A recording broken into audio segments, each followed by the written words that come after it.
Thank you for joining us. I'm Rebecca Grimes, Chief Marketing Officer at Ruby, and I'm joined today by Kate Winkler, our Chief Executive Officer, Jace Thompson, Chief Financial Officer, and Catherine Nestor, Chief Product and Technology Officer. Hello, team. Hey, Rebecca. Hi there. Good morning. Hi. So today we're going to spend some time together revisiting the decisions that we made over the last few months as we transitioned our 600 employees to remote work. I remember how it all started with a call on a Saturday morning before the shelter-in-place orders had even been issued. Kate, if you could give everyone some background on Ruby and what led us to that first call on February 29th when it became clear that we needed to come up with a plan.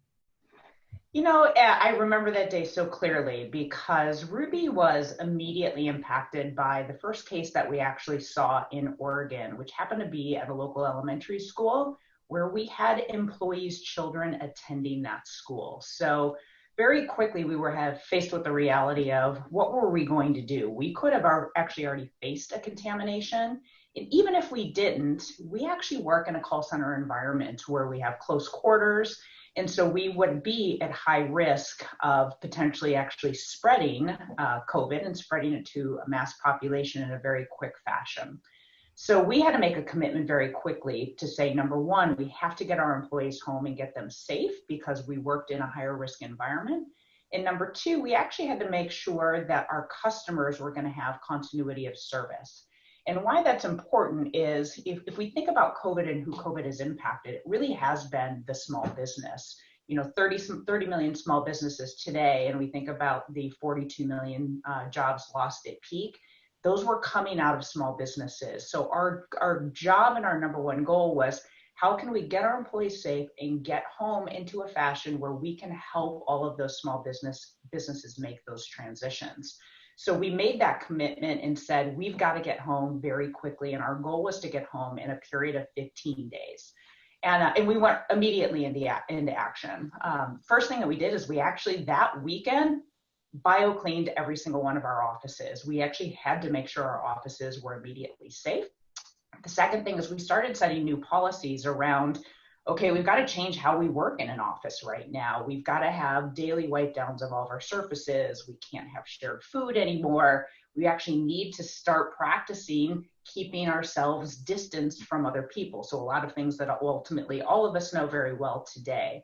And it really wasn't an easy task because as we started to face the next part of that question of how do we get everyone from home, Ruby never had a work from home policy. And we have an unusual situation in that our environment and the equipment that we use is complex. So every receptionist has 2 monitors, a desktop computer, specialized headsets, phones that are plugged into our network. And so the provisioning and reprovisioning of all that equipment to work from home became a very large process and a very large task. And so ultimately, how did we do it? We're going to talk a little bit about that today, but more importantly, the answer for us was actually quite simple. As soon as we said, how do we do this in 15 days? We had hundreds of hands at Ruby raise their hands and say, I don't know, but let me help. And that was the first step of getting us home.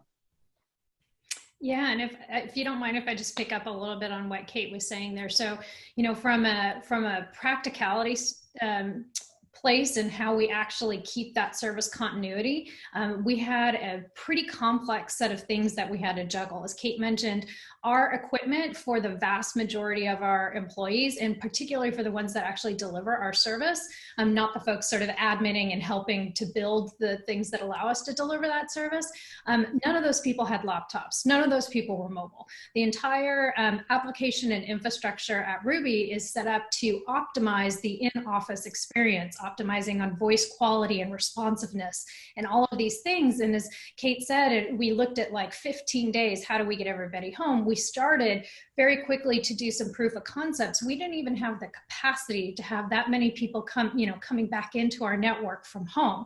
So we started with some very quick proof of concepts. But if you remember that time period, events just started spiraling really quickly. So from that first case that happened in Oregon, it became very clear very quickly that before before almost those 15 days were up, there was going to be a stay-at-home order. And so that just snowballed and accelerated everything. So we had a massive cross-functional effort between my department and product and engineering and the infrastructure side of things with our IT and our operations side. Our COO, who wasn't able to be here today, did a Herculean, am I saying that right? A massive effort to mobilize her staff and to get the information we needed. Because some of what we were finding is, even as we were pivoting to figure out how do we get this in-office desks set up to people's homes, well, did they have internet at home? What kind of internet? How many people were using it? Did they have a desk? Did they not have a desk? We had to do this massive survey of our employee base to figure out, okay, how do we do this? All the while making sure that we were still delivering service. So it was really, I'd say, about a 96-hour period where we decided, like, this has to happen right now. As you know, once we were a few days into that 15 days, and from a Friday to a Monday, we basically got every single employee working from home, with a very few exceptions who just couldn't work from home.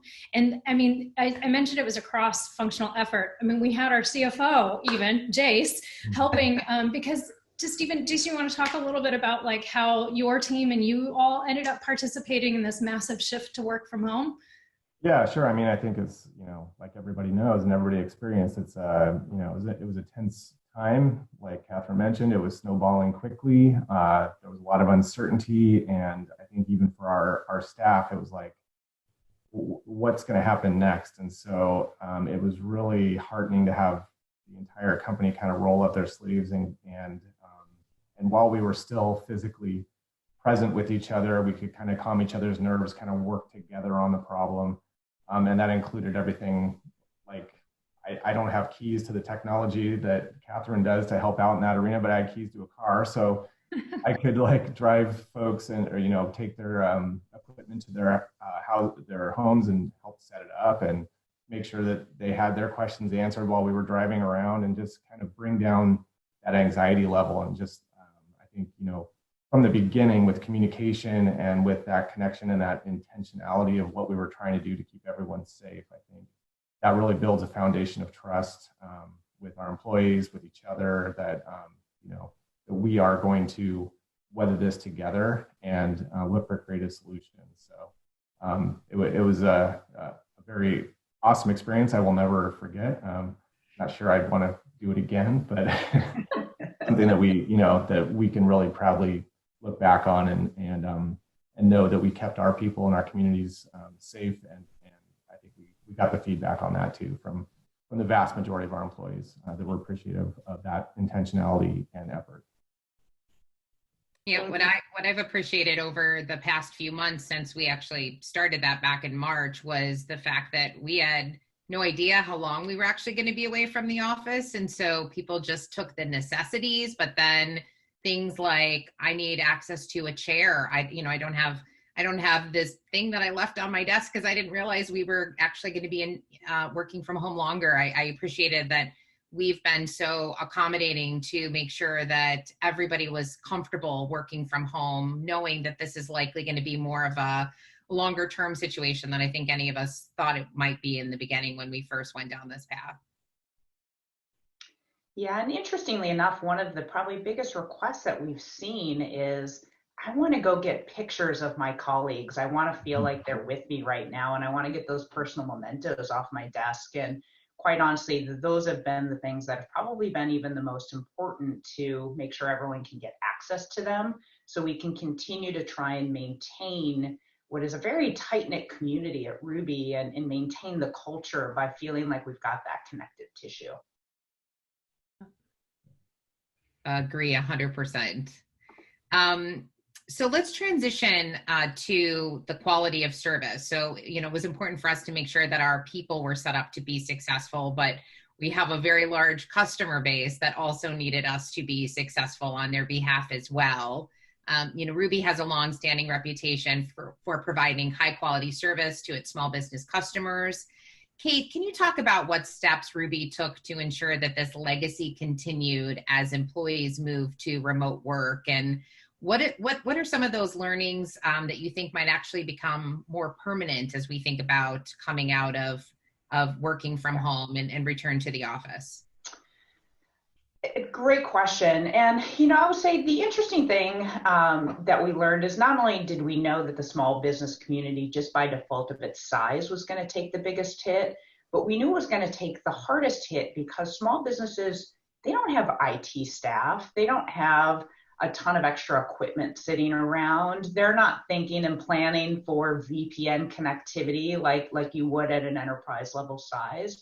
And so it very much like Ruby, they too probably didn't have a work from home plan. So as we were kind of looking at the things that were critical of getting everyone to a safe environment and helping our employees, and more importantly, helping our customers through that process, one, timing was critical, as Catherine mentioned, because we got home on March 15th.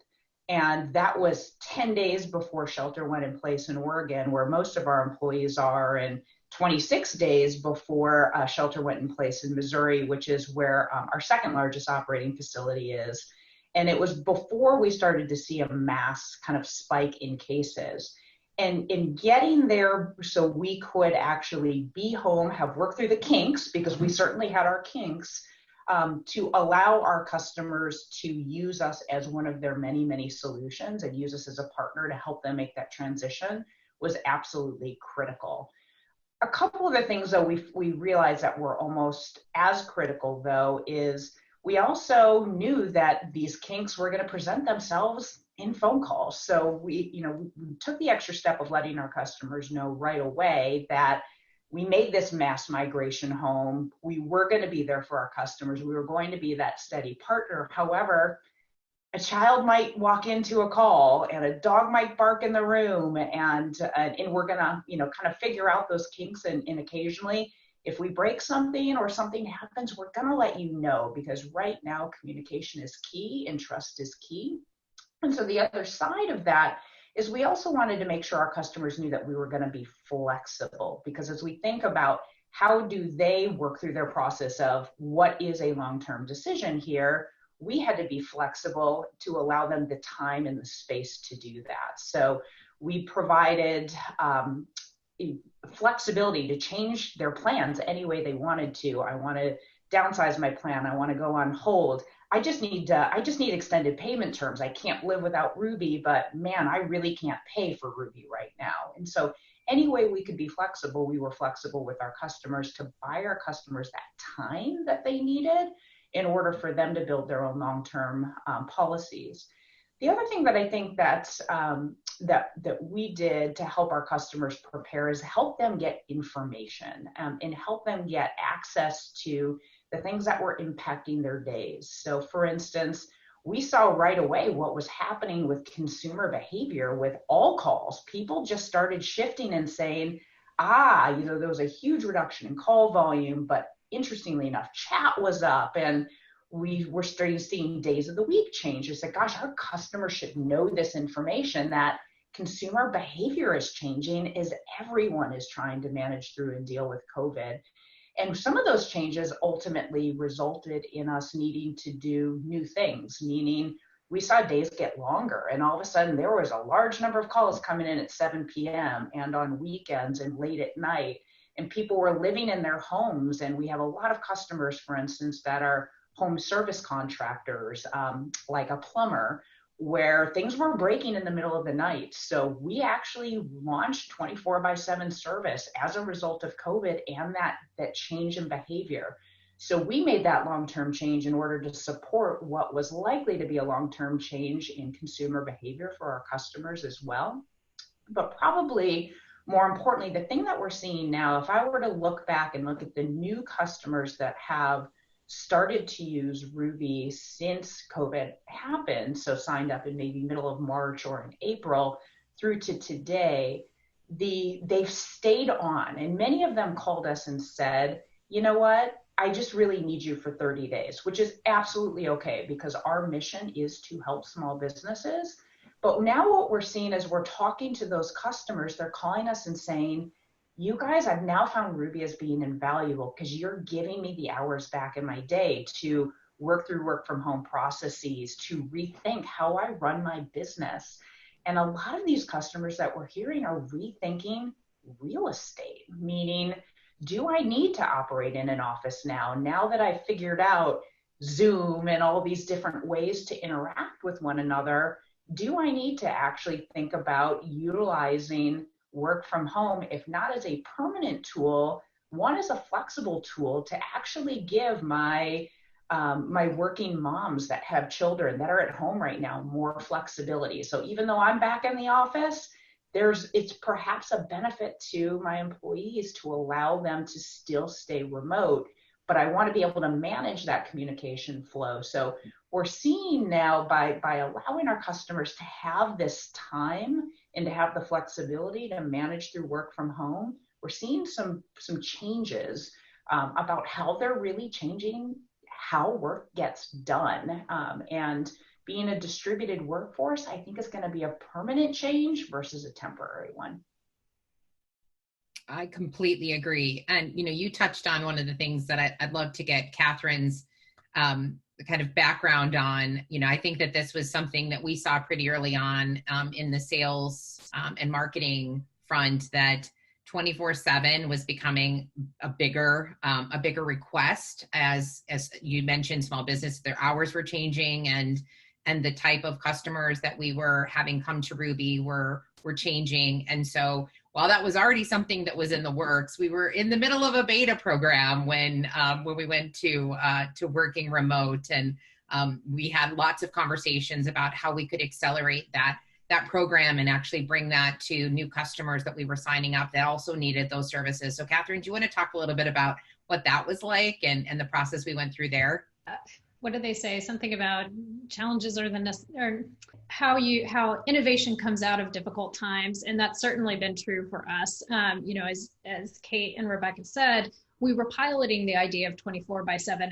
And while that seems like a simple thing, just extend your hours, there's a lot of things that were baked into our proprietary systems that deliver our service that assume things stop happening at 9 p.m. because we're not answering calls and all of this. So, we had to accelerate and shift some of our product roadmap. We've been working on some other projects, setting up for some new features and functionality that, we'll be launching early next year. But we put some of those things on hold so that we could address this more immediate need for our customers and ensure, as their days were getting kind of weird and wonky and, stretching out and moving into the weekends and the weekdays were all just becoming the same thing for these customers.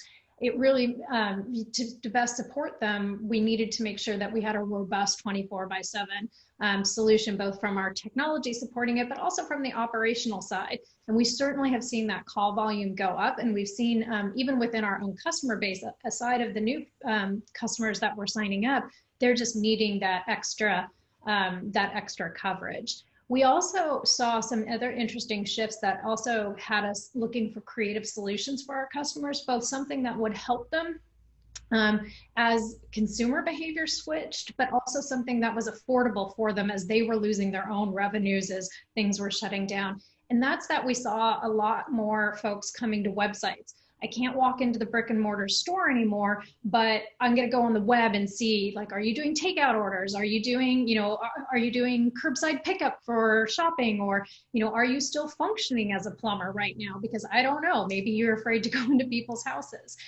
So much like we answer the phone for small businesses, we also answer website chat. And we saw a little bit of a spike up in the people looking to come to us for a chat solution because they were realizing, hey, my customers can't walk in anymore, but they're walking in to my website. How do I capture that? How do I still help them there? So in addition to just getting some more volume there and helping some more customers through that, we also saw some of our existing customers. We have a lot of orthodontists and dentists who use our website chat. And obviously they were some of the first, medical services that were sort of considered non-essential and had to shut down, particularly on the orthodontist side. And so they knew their customers were still trying to get a hold of them and ask questions, but they couldn't really afford to keep paying for the full chat live answering service. So with our customer success team, we were able to quickly find some lower cost solutions that still provided them a way to communicate with the customers on the website through simple email forms or more automated messaging through chat, but was at a much lower cost that they could afford. Catherine, I really appreciated the way that we came together as a company to solve real problems that were happening. And, that includes us kind of rethinking what type of plans we even offered, new customers and our existing customers. To Kate's point, did they have to change plans because maybe their storefront did close and their volume was going down, or on the flip side, where their phone's ringing off the hook and they needed more services and support from us. And so one of the things that I appreciated was just the flexibility that we were creatively coming together to offer our customers around what plan options they might need to either change their service with us, or if they were coming to us as a new customer or as a returning customer. We had a lot of customers who had used us before and knew that we were a reliable source for them and came back to us and said, I need help getting through this right now. And so that shifted not only the type of customers that we were signing up, but the type of plan flexibility that we had to offer. Jace, do you want to talk a little bit about, what we saw happen compared to previous years in terms of, not just kind of the signups, but the mix and makeup of our customer base and the type of segments that we were supporting? Do you want to talk a little bit about that? Yeah, sure. I mean, as somebody who, has been studying the small business call curve on a daily basis for half a decade, I'm very interested and fascinated by the flow of the small business economy and how that kind of moves through Ruby, and how Ruby helps enable that. And as Catherine and Kate have already mentioned, right away that was completely kind of disrupted and thrown on its head with the shelter orders, and we saw that overall business call volume just kind of drop precipitously by about 30%, while people were just distracted by other things, clearly. And so watching that, and then also watching this from returning customers, and also from a rush of new customers right during that time that were coming to us and asking, hey, can your solution help me? To Kate's point, can you help buy me some time to kind of figure this out and to bridge, our employees getting working from home. So we actually had a real rush of interest right there that quickly dissipated as we went through April. As everyone was sort of hunkered down and figuring out what is the next shoe to drop here. That has since, come back in a big way for a lot of the reasons we've been talking about. Is we're looking at an extended situation, and perhaps even the dynamic of how work gets done is changing. And so we've had to be really reflexive to that, and to think about how do we offer larger size plans for customers who have much more call volume than we typically had served before. Where do those, now that we've opened up the 24/7, window to provide that service at any time, how is that going to layer into the day, or the week, the days of the week? To Catherine's point, that has completely changed, and those call curves and how we, as a service, staff up and put our people in the right positions in order to handle that demand has been evolving constantly. So we've had to really, rethink about who is our evolving customer base, and how can we best line up our service in order to serve them best, and how do we go and attract new customers and let them know about what we can do for their small business as we are kind of venturing forward all together trying to figure this out. But that's been fascinating to me, is just to watch just how the entire country has had to kind of grapple with this at once. It's an awesome process and project for somebody like me.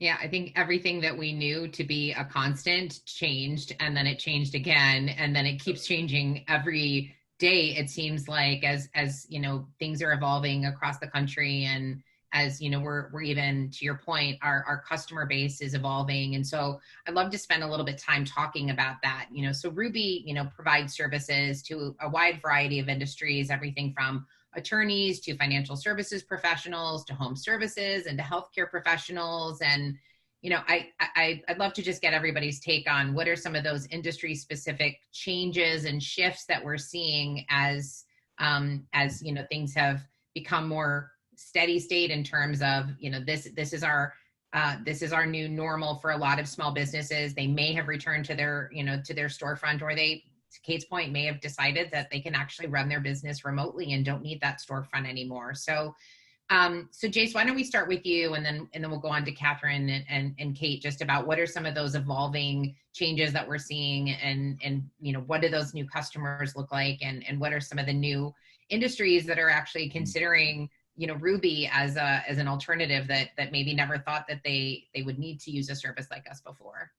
Sure, yeah, and some of these trends have been sort of emerging for a while for Ruby. I mean, we've traditionally been a professional services centric provider. So for the small and solo attorney offices, or financial planners, or real estate and insurance, and a couple of years ago anyway, the home services sector started to really kind of emerge on the radar as being one that we could provide a lot of value for, and they were, utilizing answering services and to some varying degrees, or automated attendance and things like that. But as we started to attract a larger audience of home services in HVAC and plumbing and roofers and you name it, that was already sort of building. And then when this all hit, I think that really came to the forefront. And so with people being at home all the time, that business demand for, like you said, a plumbing issue or an HVAC issue, when you're, looking at staying home all summer with your kids and it's going to be, 90 degrees, you might need some AC. So those things really kind of hit all at once in the spring when COVID hit. And I believe, home services has stepped forward really as one of those kind of key sectors that we were already getting a good, having a good experience with, and our receptionists, expanding their core set of capabilities and servicing those different sectors. But that's really come to the forefront now. I'd love to talk about two things I think that we're seeing. So, going back to a little bit to, changes we've had to make in our product roadmap and our service offering to accommodate this.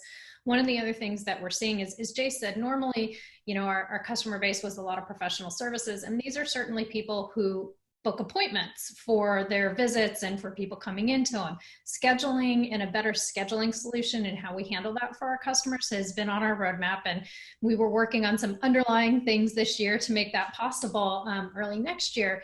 But what we're seeing with the shift to COVID for a lot of businesses outside of places that normally are very appointment based is they're having to schedule things. They're having to schedule a curbside pickup for something at the store, or they're having to think more carefully about the number of people they even have waiting in an orthodontist office or a dentist office or whatever. And so you're starting to see people rethink how they're scheduling, and also a lot of industries which never needed a scheduling solution before ever, now having to look for that. So while we weren't able to fast track as quickly as we wanted on product and development, because that always, takes as long as it takes, we were able to get really creative with, again, our customer success team and our sales and marketing team to figure out how can we start piloting and accommodating some of these new higher demands on scheduling with the systems that we have. And so we've been working on that with a few customers and piloting it there. But I think that's something that you're going to see continue on through COVID, is just this change in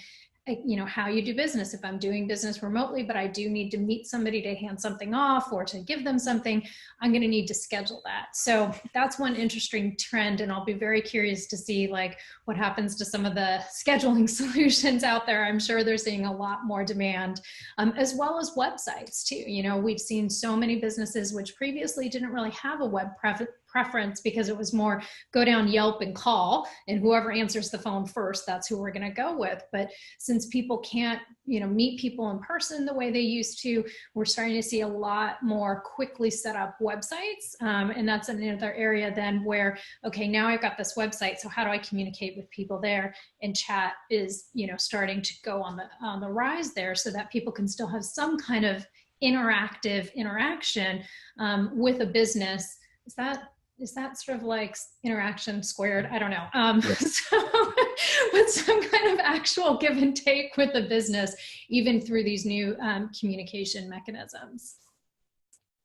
And I would love to add what Catherine was just talking about as well, because the other complexity that we've had around this whole concept of scheduling is this whole concept of, well, what has changed in all of this pre-appointment information? Can I sit in a waiting room? Are there special procedures I need to make? And a lot of this we actually have been able to adapt very quickly to, and we've been able to learn best practices from each of our different segments, saying, did you know that perhaps we should update call instructions with a special section on pre-appointment preparations? And do you even have a link that you want us to share to your website, especially if you've just put up that website, or to a form that we should make sure that customers fill out, or any additional checklists that you think might be needed because you too are having to change your procedures and your plans. And the interesting thing is, as a business, we've always been a data-oriented business, but now we've realized just how much data is our best friend, because not only do we have to use data to manage our overall health and well-being of our workforce, but for our customers, their demands are so different based on not only their segment, so let's take home services as an example,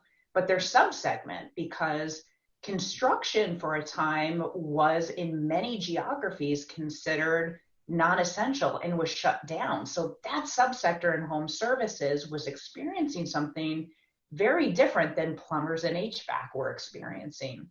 And our ability to react and service those customers, if we only captured data that just said, oh, it's a home services customer, that wouldn't have been enough for us to properly help that particular customer get through their unique specific problem. But because we actually track that level of data that says, oh, this is a contractor, so let me help you. Are you shut down right now? Let's talk about best practices. Let's talk about how we can get you in the right size plan, versus a plumber that says, oh gosh, so you probably need 24/7 right now. You have increasing call volume. Let's talk about us doing outbound for you so we can reconfirm those schedules for you. Remind people that please put a dog away when you come, and all the things that are unique to that particular situation.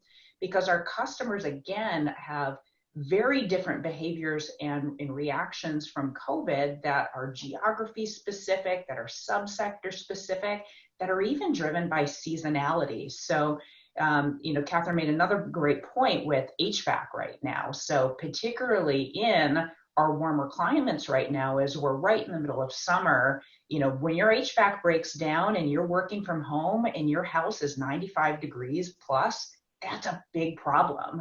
That really can actually take a business out. So particularly for critical workers and small businesses. So being able to actually use that data to help us inform how we can better support our customers has become absolutely critical for us as well.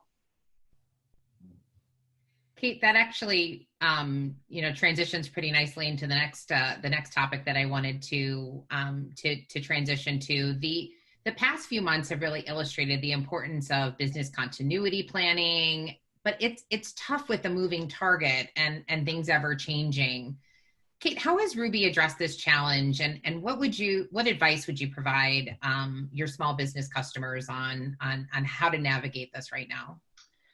So everything is a moving target right now, meaning there are days where we make one decision to turn slight left, and then 2 days later we're going, oh my gosh, right, everyone go right. And the reality is we can't be inflexible. We have to really use data as our best friend right now as we're making those key decisions. But more importantly, there's general fear, not only fear in employees about job safety and security, but there's fear in consumers for those exact same reasons, because they have, our entire population right now has instability and predictability of income. And so when you take those two things and all of a sudden you're dealing with a more highly emotional environment right now, in trying to help people solve problems in real time, you've got to realize that one, and this is something that really is true to Ruby's core, taking that moment to just lead with empathy is absolutely critical right now. And in taking a deep breath and saying, I have to realize that the other person who might be really emotional on a call with me right now, maybe they lost their job, maybe they have issues with that are COVID related, maybe there are racial and equity and equality issues that we're all sitting on right now as well. And so one, empathy is a key tool. The second is over communicate, meaning we are all moving so quickly to adapt and turning those lefts and rights every day, because today we're going back to work in September, and now we're already to a point going, okay, maybe we won't go back in the office in September. We can't think of our decisions as being rigid. They're going to have to evolve, and they're going to have to evolve based on that data. So not only the COVID data, but really ensuring, again, the demographic data and all the things that are relevant in helping us service our customers. But as we think about that communication piece that is so key, helping both employees and customers understand the why of your decision is most important, because sometimes you will make one decision of, we're going to go home through at least June, and then 15 days later, nope, it's September, and 15 days later, nope, maybe it's the end of the year. Those decisions, as long as everyone knows the why and they know that someone's being thoughtful and someone's looking out for their best interests, that matters right now, because there's just a heightened emotional sensitivity right now everywhere. Everyone is fundamentally struggling being at home. We're not in optimal environments. We miss our coworkers and our colleagues. We're balancing, as many of you have probably already seen, people walking in the background and a dog barking and all the things that are coming with that true personal work-life balance. I couldn't agree more. And, I think that, one of the things that it's been a staple of Ruby is that leading with empathy. It's not only something that we do internally, but it's something that our receptionists and chat specialists have always had as part of their DNA. And now more than ever, that is so important, to your point of, we don't know what's happening on the other end of that call. I've had 2 plumbing issues since COVID started, and my stress level on the level of call with 5 people living in a house and no working plumbing is probably at a 10. Whereas normally it'd be like, oh, okay, you can come out in 3 days. That's fine. I'll figure out how to survive. And it's like, no, I need you tomorrow. How can we get this done tomorrow? And so I just have genuinely appreciated how that was already part of Ruby DNA. And so the need for that more than ever, and our knowing confidently that the quality of service that our team members are delivering on behalf of these small businesses is why I think that we've had so many customers that have used us before and come back to us, because they know how they can rely on that same quality of service that they've experienced before. And our new customers are experiencing that for the first time, but I think that shines through within a few days of working with Ruby. Can I just add that, it's one of those things for the small businesses that's so important right now, because, the small businesses it's like we're sort of that duck imagery where the small businesses are furiously paddling under the water, and Ruby is just on the top, sort of gliding along for them, creating those great customer experiences, so that while they're stressed out about how do I keep my business going, what's going on, and they themselves running their business and doing things that they haven't ever had to do before, that makes their stress level really high, which means that it's going to be harder for them to give a great customer experience to their new customers and to their existing customers, because they're so stressed out. And that's where sort of Ruby comes in as this middle layer, because it is in our DNA, because it is how we hire it, because it is part of what we measure and aspire to, creating wow-worthy, empathetic, real human connections with all the people calling or chatting in, that we can kind of give the small business owners that space to frankly freak out and be stressed out, because they know that that's not going to reflect on their customer experience, because we can put that kind of thing in there. And for me personally, that's been something that I've been super proud of working at Ruby, is that we can provide that for those small businesses, because they're all hurting so much right now. And if we can help them with that and provide them that space and that grace so that they can figure their stuff out while still presenting a nice calm front to their customers, I think that's one of the most valuable things that we can do. I totally agree. Okay, last question, and this question is for everyone. So what has surprised you most about the last few months? Jace, let's start with you. Probably first and foremost is how long I can go without a haircut. Still working on it. But I think from a business perspective, and again, from being somebody who loves to look at the data and kind of like look at Uber trends, I've been really amazed at how universally Ruby has reorganized what we do. We had, and the whole country as well, as by and large, we've all been forced to go through this movie together, and it's not like we gave up. We had big plans at Ruby this year, really audacious plans for great new service enhancements and feature enhancements and for our customers, and and then this all hit, and it's like, did we just kind of sideline those things? No, I mean, we literally, in those 2 days when we got everyone out of the office, we just picked right back up again, and kept moving forward and learned new ways to communicate and new ways to collaborate. And thankfully, in this day and age, we have the benefit of having those tools like that we could go and grab, similar to what we provide to our customers. Having that ability to utilize those tools to manage your day. But that to me is what's been so fascinating, is how quickly and universally we've evolved. And we're not giving up. We're all working for each other. The culture has evolved as well, where because Ruby is a very culture-rich place. It's a fun place to be, and we all miss each other a lot. That was a lot of what fueled our days, was being together. But we're finding a ton of other ways to do that, and just how quickly that happened has been heartening to me. Catherine, how about you? Picking up on that, like how quickly things happened, I think one of the things that surprised me most is just how quickly this all became the new normal. This just became how we do business, and how each day was another day for innovation or celebration around something that has now changed, but allows us something better. So, looking at my department in particular, we have a team of in-house developers, and then we have some nearshore developers. And, it's always been kind of an awkward thing where the poor nearshore developers were on a Zoom like this, and then they were facing a room of other people who were in person. Now we're all sort of equally distributed. And so that's our new normal. But it's something for us that we found we could celebrate, because now everyone sort of has equal visibility on our calls and on our collaboration and our brainstorming and our meetings. So for me, it's really just been how fast we've made this our new normal, how fast we're innovating to find ways that we can leverage this in a way, this whole new virtual way of working.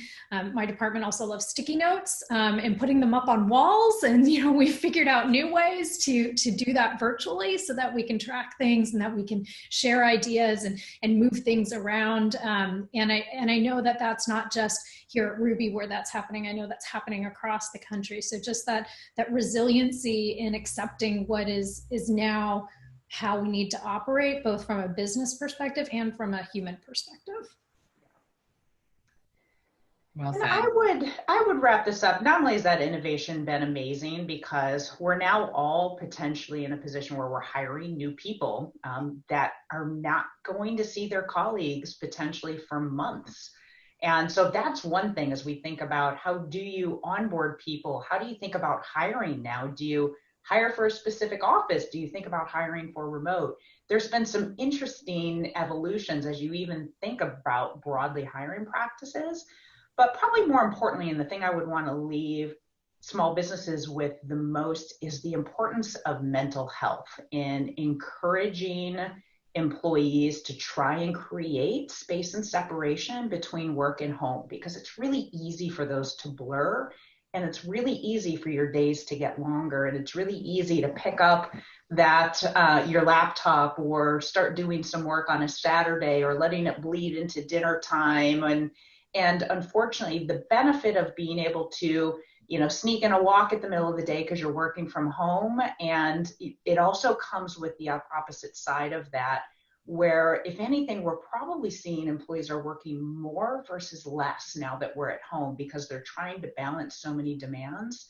And those demands, again, of both work and family at the same time in the same environment without separation is causing mental stress. And we go out of our way to say this is not something that's a bad thing to talk about. We encourage our employees to use our employee assistance programs. In fact, we've seen just skyrocketing usage of that to say, I just need to talk to someone. So if I could encourage small businesses to do anything, is it's be willing to have that conversation, be willing to say it's okay to say, I need a mental health day.